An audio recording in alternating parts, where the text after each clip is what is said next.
Robin Williams. Robin McLaurin Williams, July 21, 1951, August 11, 2014, was an American actor and comedian. He is often regarded by critics as one of the best comedians of all time. He was known for his improvisation skills and the wide variety of memorable voices he created. He began performing stand-up comedy in San Francisco and Los Angeles during the mid-1970s, and rose to fame for playing the alien Mork in the sitcom Mork and Mindy, 1978 to 1982. After his first starring film role in Popeye, 1980, Williams starred in several critically and commercially successful films including The World According to Garp, 1982, Moscow on the Hudson, 1984, Good Morning, Vietnam, 1987, Dead Poets Society, 1989, Awakenings, 1990, The Fisher King, 1991, Patch Adams, 1998, 1 Hour Photo, 2002, and World's Greatest Dad, 2009.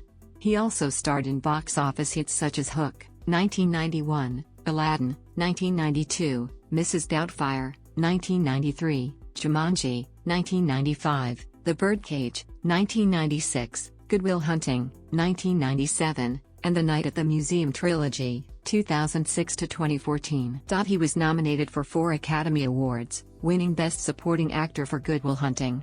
He also received 2 Primetime Emmy Awards, 6 Golden Globe Awards, 2 Screen Actors Guild Awards, and 6 Grammy Awards. In August 2014, at age 63, Williams committed suicide by hanging at his home in Paradise Key, California. His widow, Susan Schneider Williams, as well as medical experts and the autopsy, attributed his suicide to his struggle with Lewy body disease. Early life. Robin McLaurin Williams was born at St. Luke's Hospital in Chicago, Illinois, on July 21, 1951. His father, Robert Fitzgerald Williams, was a senior executive in Ford's Lincoln Mercury division. His mother, Lori McLaurin, was a former model from Jackson, Mississippi, whose great-grandfather was Mississippi Senator and Governor Anselm J. McLaurin.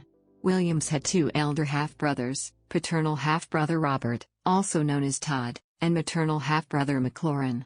He had English, French, German, Irish, Scottish, and Welsh ancestry. While his mother was a practitioner of Christian Science, Williams was raised in his father's Episcopal faith. During a television interview on Inside the Actors Studio in 2001, Williams credited his mother as an important early influence on his humor, and he tried to make her laugh to gain attention. Williams attended public elementary school in Lake Forest at Gordon Elementary School and middle school at Deer Path Junior High School. He described himself as a quiet child who did not overcome his shyness until he became involved with his high school drama department. His friends recall him as very funny. In late 1963, when Williams was 12, his father was transferred to Detroit. The family lived in a 40-room farmhouse on 20 acres in suburban Bloomfield Hills, Michigan, where he was a student at the private Detroit Country Day School. He excelled in school, where he was on the school's wrestling team and was elected class president. As both his parents worked, Williams was partially raised by the family's maid, who was his main companion. When he was 16, his father took early retirement and the family moved to Tiburon, California. Following their move, Williams attended Redwood High School in nearby Larkspur. At the time of his graduation in 1969, he was voted most likely not to succeed and funniest by his classmates. After high school graduation, Williams enrolled at Claremont Men's College in Claremont, California, to study political science. He dropped out to pursue acting. Williams studied theater for 3 years at the College of Marin, a community college in Kentfield, California. According to College of Marin's drama professor James Dunn, the depth of the young actor's talent became evident when he was cast in the musical Oliver as Fagin. Williams often improvised during his time in the drama program, leaving cast members in hysterics. Dunn called his wife after one late rehearsal to tell her Williams was going to be something special. In 1973, Williams attained a full scholarship to the Juilliard School, Group 6, 1973 to 1976, in New York City. He was one of 20 students accepted into the freshman class, and he and Christopher Reeve were the only 2 accepted by John Houseman into the advanced program at the school that year. William Hurt and Mandy Patinkin were also classmates. According to biographer Jean Dorsonville, Franklin Seals and Williams were roommates at Juilliard. Reeve remembered his first impression of Williams when they were new students at Juilliard. He wore tie-dyed shirts with tracksuit bottoms and talked a mile a minute. I'd never seen so much energy contained in one person. He was like an untied balloon that had been inflated and immediately released. I watched in awe as he virtually caromed off the walls of the classrooms and hallways. To say that he was on would be a major understatement. Williams and Reeve had a class in dialects taught by Edith Skinner, who Reeve said was one of the world's leading voice and speech teachers. According to Reeve, Skinner was bewildered by Williams and his ability to instantly perform in many different accents. Their primary acting teacher was Michael Kahn, who was equally baffled by this human dynamo. Williams already had a reputation for being funny, but Kahn criticized his antics as simple stand-up comedy. In a later production, Williams silenced his critics with his well-received performance as an old man in Tennessee Williams' Night of the Iguana. Reeve wrote, "He simply was the old man. I was astonished by his work and very grateful that fate had thrown us together." The two remained close friends until Reeve's death in 2004. Reeve had famously struggled for years with being quadriplegic after a horse riding accident. 16 Their friendship was like brothers from another mother, according to Williams' son Zach. Williams paid many of Reeve's medical bills and gave financial support to his family. During the summers of 1974, 1975, and 1976, Williams worked as a busboy at the Trident in Sausalito, California. He left Juilliard during his junior year in 1976 at the suggestion of Houseman, who said there was nothing more Juilliard could teach him. Gerald Friedman, another of his teachers at Juilliard, said Williams was a genius and that the school's conservative and classical style of training did not suit him. No one was surprised that he left. Career: stand-up comedy. Williams began performing stand-up comedy in the San Francisco Bay Area in 1976. He gave his first performance at the Holy City Zoo, a comedy club in San Francisco, where he worked his way up from tending bar. In the 1960s, San Francisco was a center for a rock music renaissance, hippies, drugs, and a sexual revolution, and in the late 1970s, Williams helped lead its comedy renaissance, writes critic Gerald Nachman. 6 Williams says he found out about drugs and happiness during that period, adding that he saw the best brains of my time turn to mud. Williams moved to Los Angeles and continued performing stand-up at clubs including the Comedy Store. There, in 1977, he was seen by TV producer George Schlatter, who asked him to appear on a revival of his show Laugh-In. The show aired in late 1977 and was his debut TV appearance. That year, Williams also performed a show at the LA Improv for home box office. While the Laugh-In revival failed, it led Williams into his television career. He continued performing stand-up at comedy clubs such as the Roxy to help keep his improvisational skills sharp. In England, Williams notably performed at the Fighting Cocks. With his success on Mork and Mindy, Williams began to reach a wider audience with his stand-up comedy, starting in the late 1970s and throughout the 1980s, including 3 HBO comedy specials, Off the Wall, 1978, An Evening with Robin Williams, 1983, and A Night at the Met, 1986. Williams won a Grammy Award for Best Comedy Album for the recording of his 1979 live show at the Copacabana in New York, Reality, What a Concept. David Letterman, who knew Williams for nearly 40 years, recalls seeing him first perform as a new comedian at the Comedy Store in Hollywood, where Letterman and other comedians had already been doing stand-up. "He came in like a hurricane," said Letterman, who said he then thought to himself, "Holy crap, there goes my chance in show business." Williams said that partly due to the stress of performing stand-up, he started using drugs and alcohol early in his career. He further said that he neither drank nor took drugs while on stage, but occasionally performed when hungover from the previous day. During the period he was using cocaine, he said it made him paranoid when performing on stage. Williams once described the life of stand-up comedians. Some, such as the critic Vincent Canby, were concerned that his monologues were so intense it seemed as though at any minute his creative process could reverse into a complete meltdown.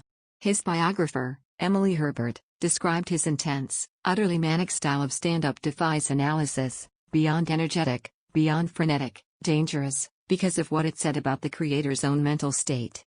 Williams felt secure that he would not run out of ideas, as the constant change in world events would keep him supplied. He also explained that he often used free association of ideas while improvising in order to keep the audience interested. The competitive atmosphere caused problems. For example, Some comedians accused him of stealing their jokes, which Williams strongly denied. David Brenner claims that he confronted Williams' agent and threatened bodily harm if he heard Williams utter another one of his jokes. Whoopi Goldberg defended him, asserting that it is difficult for comedians not to reuse another comedian's material, and that it is done all the time. He later avoided going to performances of other comedians to deter similar accusations. During a Playboy interview in 1992, Williams was asked whether he ever feared losing his balance between his work and his life. He replied, "There's that fear, if I felt like I was becoming not just dull but a rock, that I still couldn't speak, fire off or talk about things, if I'd start to worry or got too afraid to say something, if I stopped trying, I get afraid." While he attributed the recent suicide of novelist Jerzy Kosinski to his fear of losing his creativity and sharpness, Williams felt he could overcome those risks. For that, he credited his father for strengthening his self-confidence, telling him to never be afraid of talking about subjects which were important to him. Williams' stand-up work was a consistent thread through his career, as seen by the success of his one-man show, and subsequent DVD, Robin Williams, Live on Broadway, 2002. In 2004, he was voted 13th on Comedy Central's list 100 Greatest Stand-Ups of All Time. After a 6-year hiatus, in August 2008, Williams announced a new 26-city tour, Weapons of Self-Destruction. The tour began at the end of September 2009 and concluded in New York on December 3, and was the subject of an HBO special on December 8, 2009. Television. Mork and Mindy. After the Laugh-In revival and appearing in the cast of The Richard Pryor Show on NBC, Williams was cast by Gary Marshall as the alien Mork in a 1978 episode of the TV series Happy Days, My Favorite Orkan. Sought after as a last-minute cast replacement for a departing actor, Williams impressed the producer with his quirky sense of humor when he sat on his head when asked to take a seat for the audition. As Mork, Williams improvised much of his dialogue and physical comedy, speaking in a high, nasal voice, and made the most of the ill-considered script. The cast and crew, as well as TV network executives, were deeply impressed with his performance. Mork's appearance proved so popular with viewers that it led to the spin-off television sitcom Mork and Mindy, which co-starred Pam Dubber, and ran from 1978 to 1982. The show was written to accommodate his extreme improvisations in dialogue and behavior.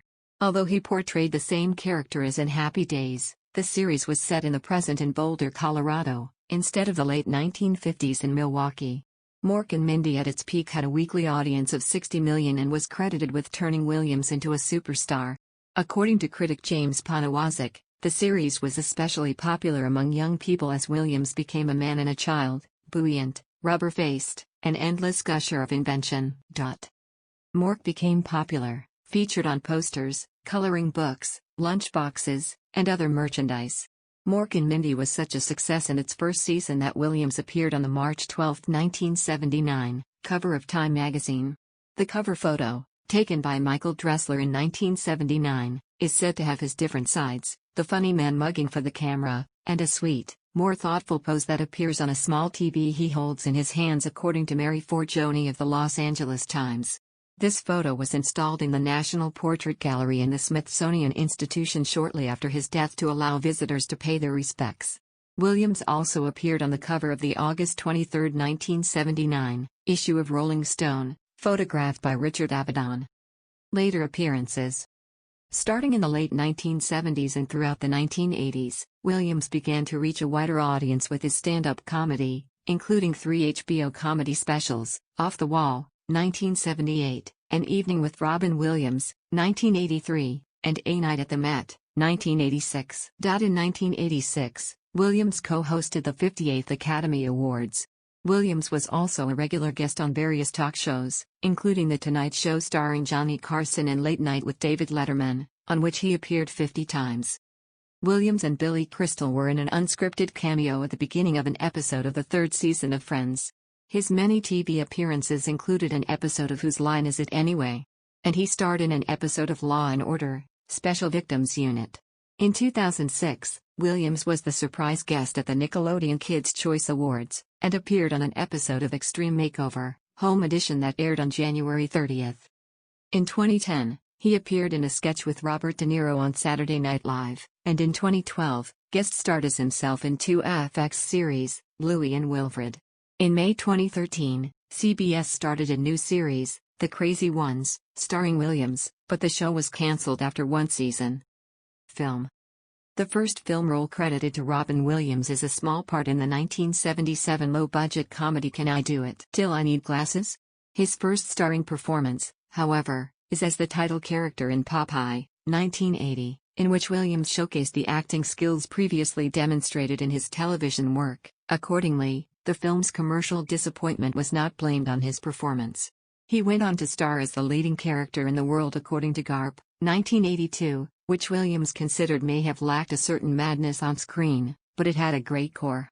He continued with other smaller roles in less successful films, such as The Survivors, 1983, and Club Paradise, 1986, though he said these roles did not help advance his film career. His first major break came from his starring role in director Barry Levinson's Good Morning, Vietnam, 1987, which earned Williams a nomination for the Academy Award for Best Actor. The film is set in 1965 during the Vietnam War, with Williams playing the role of Adrian Cronau, a radio shock jock who keeps the troops entertained with comedy and sarcasm. Williams was allowed to play the role without a script, improvising most of his lines. Over the microphone, he created voice impressions of people, including Walter Cronkite, Gomer Pyle, Elvis Presley, Mr. Ed, and Richard Nixon. "We just let the cameras roll," said producer Mark Johnson, and Williams managed to create something new for every single take. Dramatic roles.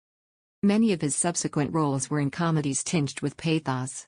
Looking over most of his filmography, one writer was struck by the breadth and radical diversity of most roles Williams portrayed.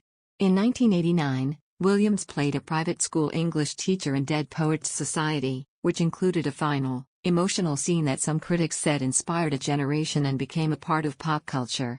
Similarly, his performance as a therapist in Good Will Hunting, 1997, deeply affected even some real therapists. In Awakenings, 1990, Williams plays a doctor modeled after Oliver Sacks, who wrote the book on which the film is based. Sacks later said the way the actor's mind worked was a form of genius. In 1991, he played an adult Peter Pan in the film Hook, although he had said he would have to lose 25 pounds for the role. Terry Gilliam, who co-founded Monty Python and directed Williams in two of his films, The Fisher King, 1991, and The Adventures of Baron Munchausen, 1988, said in 1992 that Williams had the ability to go from manic to mad to tender and vulnerable, the most unique mind on the planet. There's nobody like him out there. Other performances Williams had in dramatic films include Moscow on the Hudson, 1984, Awakenings, 1990, What Dreams May Come, 1998, and Bicentennial Man, 1999.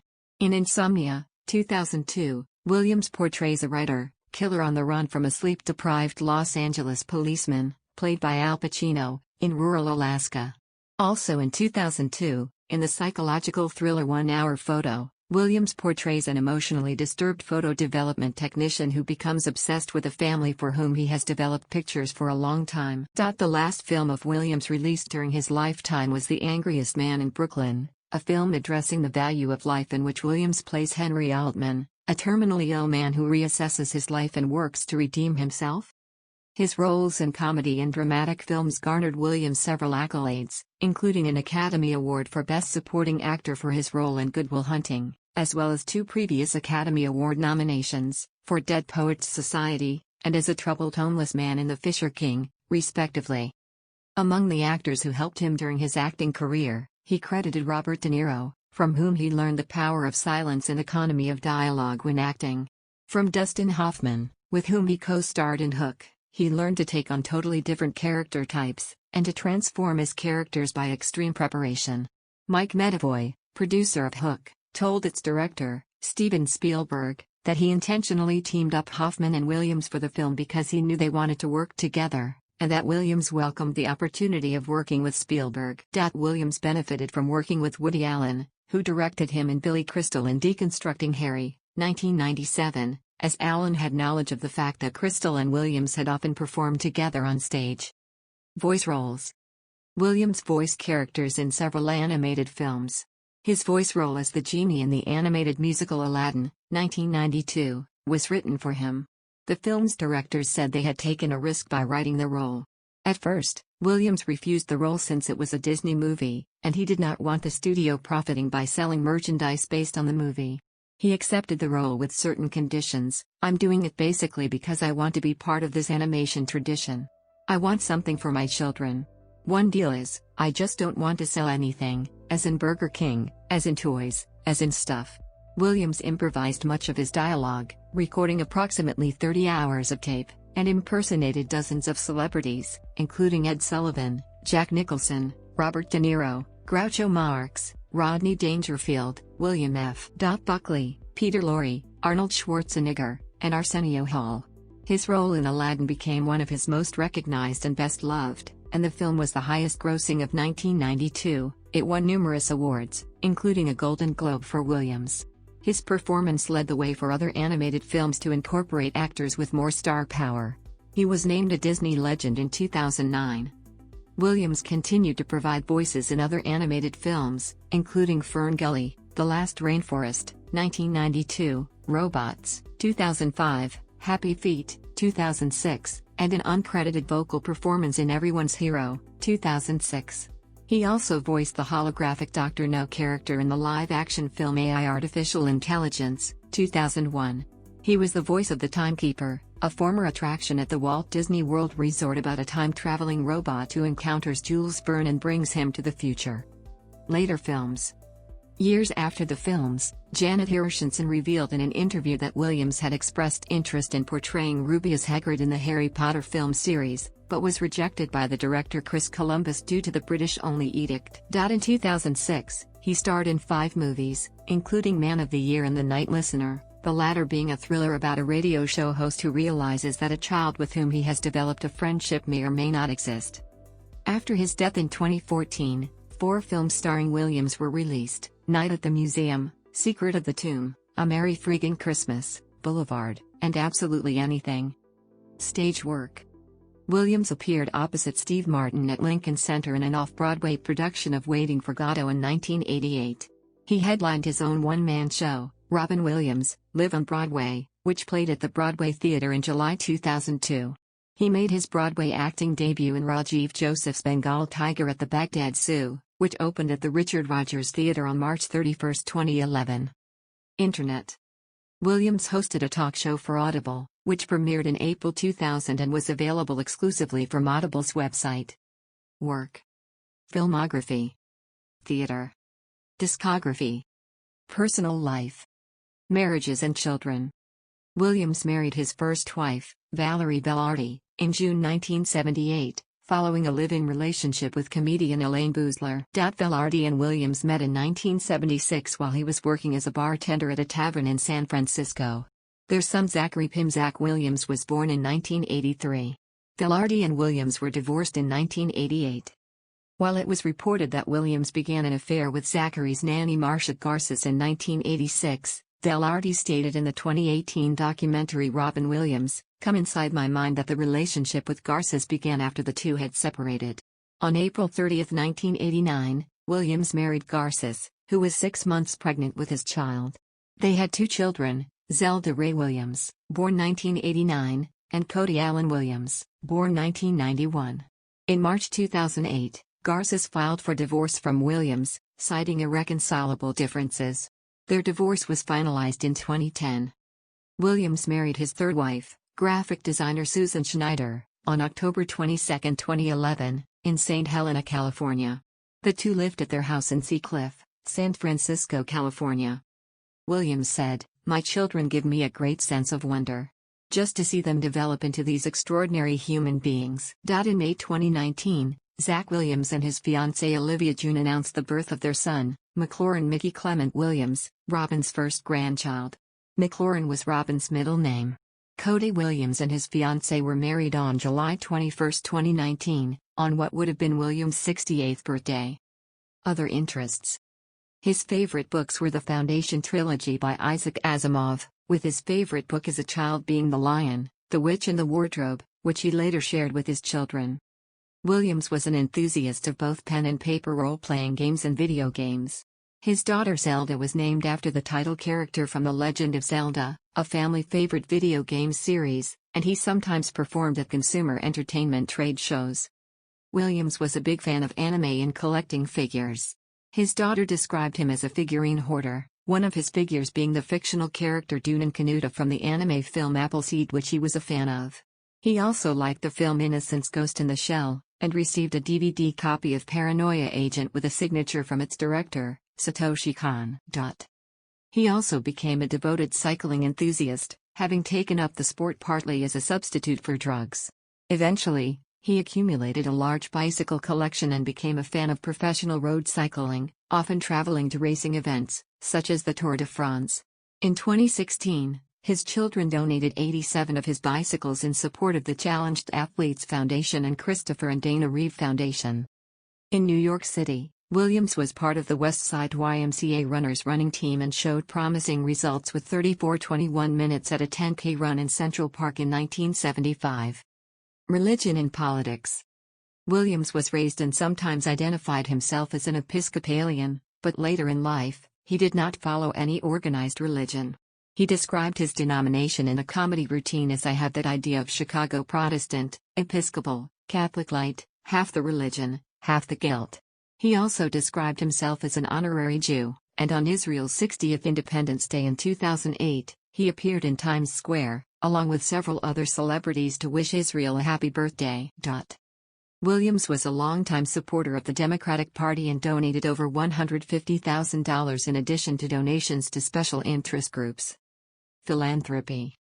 In 1986, Williams teamed up with Whoopi Goldberg and Billy Crystal to found Comic Relief USA. This annual HBO television benefit devoted to the homeless has raised $80 million as of 2014. Bob Zamuda, creator of Comic Relief, explains that Williams felt blessed because he came from a wealthy home, but wanted to do something to help those less fortunate. Williams made benefit appearances to support literacy and women's rights, along with appearing at benefits for veterans. He was a regular on the USO circuit, where he traveled to 13 countries and performed to approximately 90,000 troops. After his death, the USO thanked him for all he did for the men and women of our armed forces. Williams and his second wife, Marcia, founded a philanthropic organization called the Windfall Foundation to raise money for many charities. In December 1999, he sang in French on the BBC-inspired music video of international celebrities doing a cover of the Rolling Stones single It's Only Rock and Roll, But I Like It, for the charity Children's Promise. In response to the 2010 Canterbury earthquake, he donated all proceeds of his Weapons of Self-Destruction Christchurch performance to help rebuild the New Zealand city. Half the proceeds were donated to the Red Cross and half to the Mayoral Building Fund. Williams performed with the USO for U.S. troops stationed in Iraq and Afghanistan.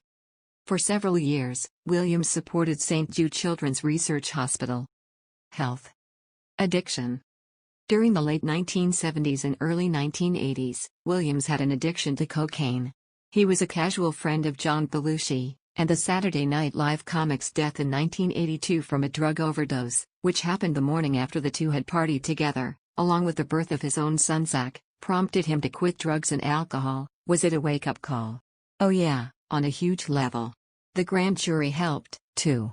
Williams later said of Belushi's death, "It sobered the shit out of me." Williams turned to exercise and cycling to help alleviate his depression shortly after Belushi's death. According to bicycle shop owner Tony Tom, Williams said, "Cycling saved my life." In 2003, Williams started drinking again while working on a film in Alaska. In 2006, he checked himself into a substance abuse rehabilitation center in Newburgh, Oregon, saying he was an alcoholic.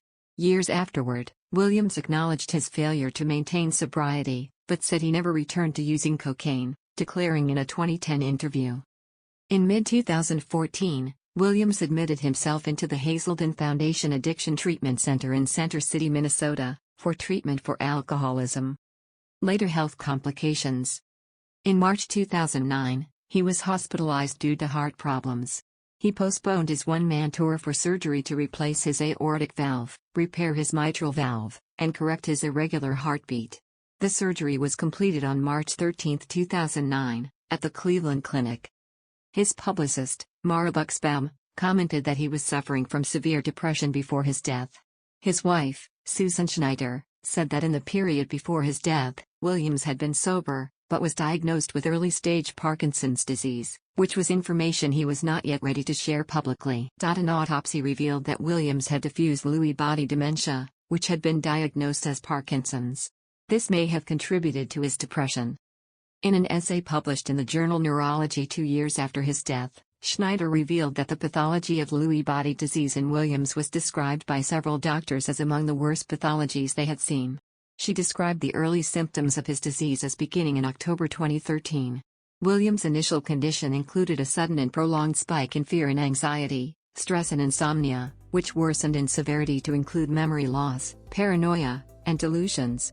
According to Schneider, Robin was losing his mind and he was aware of it. He kept saying, "I just want to reboot my brain." Death. On August 11, 2014, at his home in Paradise Key, California, Williams committed suicide by hanging. His body was cremated at Monte's Chapel of the Hills in San Anselmo, and his ashes were scattered over San Francisco Bay the next day. The final autopsy report, released in November 2014, concluded that he died of asphyxia due to hanging. Neither alcohol nor illegal drugs were involved, and prescription drugs present in his body were at therapeutic levels. The report also noted that Williams had been suffering from depression and anxiety.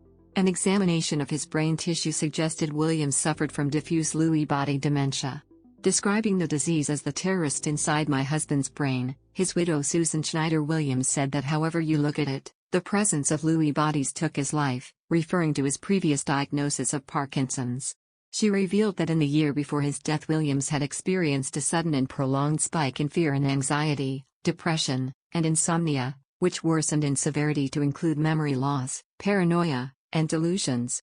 Medical experts struggled to determine a cause, and eventually diagnosed him with Parkinson's disease. The Lewy Body Dementia Association, LBDA, clarified the distinction between the term used in the autopsy report, diffuse Lewy body dementia, which is more commonly called diffuse Lewy body disease and refers to the underlying disease process, and the umbrella term Lewy body dementia, which encompasses both Parkinson's disease dementia, PD, and dementia with Lewy bodies, DLB. According to LBDA spokesperson Dennis Dixon, the report confirms he experienced depression, anxiety, and paranoia, which may occur in either Parkinson's disease or dementia with Lewy bodies. In early PD, Lewy bodies are generally limited in distribution, but in DLB, the Lewy bodies are spread widely throughout the brain, as was the case with Robin Williams. Ian G. McKeith, professor and researcher of Lewy body dementias, commented that Williams' symptoms and autopsy findings were explained by DLB. Tributes. Williams's death instantly became global news. The entertainment world, friends, and fans responded to his death through social and other media outlets. His wife, Susan Schneider, said, "I lost my husband and my best friend, while the world lost one of its most beloved artists and beautiful human beings. I am utterly heartbroken." His daughter Zelda Williams responded to his death by saying the world is forever a little darker, less colorful and less full of laughter in his absence. President Barack Obama released a statement upon Williams' death. Williams was scheduled to be the Blackmail special guest for the final night of Monty Python's 10-date stage shows in London 1 month before his death, with his friend, Monty Python's Eric Idle, stating he was unable to attend due to suffering from severe depression at the time.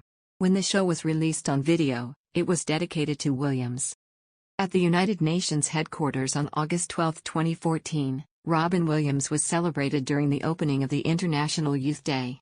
In the presence of UN Secretary-General Ban Ki-moon, Assistant Secretary-General Thomas Gass paid tribute to Williams by standing on the pulpit of the ECOSOC chamber and quoting Keating's lines from the 1989 film Dead Poets Society, "Dare to look at things in a different way." Several fans similarly paid tribute to Williams on social media with photo and video reenactments of Dead Poets Society's "Oh Captain, My Captain" scene. Shortly after his death, Disney Channel, Disney XD, and Disney Junior all aired the original Aladdin commercial free over the course of a week, with a dedicated drawing of the genie at the end of each airing before the credits. In honor of his theater work, the lights of Broadway were darkened for the evening of August 14, 2014. That night, the cast of the Aladdin musical honored Williams by having the audience join them in a sing-along of "Friend Like Me," an Oscar-nominated song originally sung by Williams in the 1992 film Aladdin. Fans of Williams created makeshift memorials at his star on the Hollywood Walk of Fame and at locations from his television and film career, such as the bench in Boston's Public Garden featured in Good Will Hunting, the Pacific Heights, San Francisco, home used in Mrs. Doubtfire, the sign for Paris Shoes in Keene, New Hampshire, where parts of Jumanji were filmed, and the Boulder, Colorado, home used for Mork and Mindy. During the 66th Primetime Emmy Awards on August 25, 2014, close friend and fellow comedian Billy Crystal presented a tribute to Williams, referring to him as the brightest star in our comedy galaxy. Afterwards, some of Williams' best comedy moments were shown, including his first ever The Tonight Show appearance, indicating his great life in making people laugh. Talk show hosts including David Letterman, Conan O'Brien, Seth Meyers, Jimmy Kimmel, and Jimmy Fallon paid tribute to Williams on their respective shows. On September 9, 2014, PBS aired a one-hour special devoted to his career, and on September 27, 2014, dozens of leading stars and celebrities held a tribute in San Francisco to celebrate his life and career. British heavy metal band Iron Maiden dedicated a song to Williams, titled Tears of a Clown, on their 2015 album The Book of Souls. The song looks into his depression and suicide, as well as how he attempted to hide his condition from the public. A tunnel, painted with a rainbow, on Highway 101 north of the Golden Gate Bridge was officially named the Robin Williams Tunnel on February 29, 2016. In 2017, Sharon Meadow in San Francisco's Golden Gate Park, the home of the annual Comedy Day, was renamed Robin Williams Meadow. In 2018, HBO produced a documentary about his life and career. Directed by Marina Zenovich, the film, Robin Williams, Come Inside My Mind, was also screened at the Sundance Film Festival. That same year, a mural of Robin Williams was created on Market Street, in San Francisco. Work on a book biography was begun by New York Times writer David Itzkoff in 2014, and was published in 2018, entitled simply Robin. Influences. Williams credited comedians including Jonathan Winters, Peter Sellers, Nichols, and May, and Lenny Bruce as influences, admiring their ability to attract a more intellectual audience with a higher level of wit. 43 He also liked Jay Leno for his quickness in ad-libbing comedy routines and Sid Caesar, whose acts he felt were precious. Jonathan Winters was his idol early in life. Williams, aged 8, first saw him on television and paid him homage in interviews throughout his career. 259 Williams was inspired by Winters' ingenuity, realizing, he said, that anything is possible, that anything is funny. He gave me the idea that it can be free form, that you can go in and out of things pretty easily. 260. During an interview in London in 2002, Williams told Michael Parkinson that Peter Sellers was an important influence, especially his multi-character roles in Drive. Strangelove, stating, "It doesn't get better than that."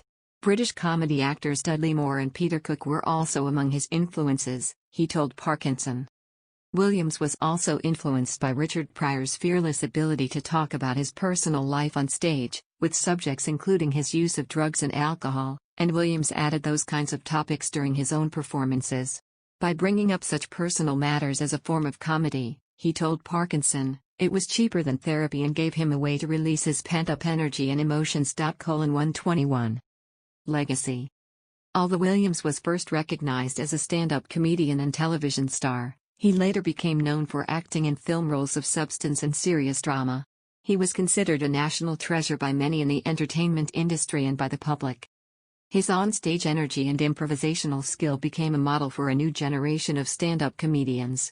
Many comedians valued the way he worked highly personal issues into his comedy routines, especially his honesty about drug and alcohol addiction, along with depression. According to media scholar Derek A. Burrell, because of the openness with which Williams spoke about his own life, probably the most important contribution he made to pop culture, across so many different media, was as Robin Williams the person.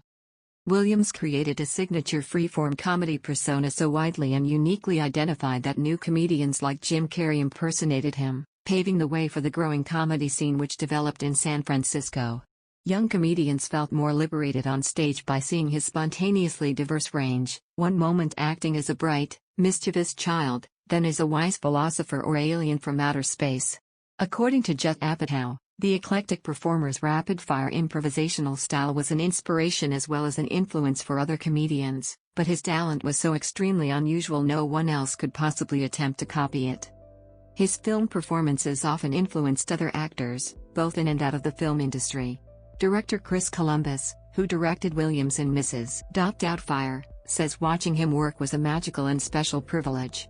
His performances were unlike anything any of us had ever seen, they came from some spiritual and otherworldly place.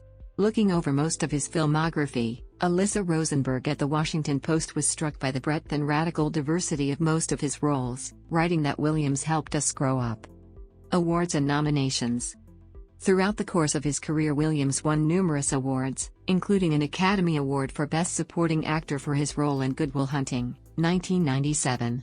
He also won 6 Golden Globe Awards, including Best Actor, Motion Picture Musical or Comedy for his roles in Good Morning, Vietnam, 1987, The Fisher King, 1991, and Mrs. Doubtfire, 1993, along with the Cecil B. DeMille Award in 2005. He also received 2 Primetime Emmy Awards, 2 Screen Actors Guild Awards, and 5 Grammy Awards. Actors Guild Awards, and 5 Grammy Awards. Actors Guild Awards, and 5 Grammy Awards. Actors Guild Awards, and 5 Grammy Awards. Actors Guild Awards, and 5 Grammy Awards.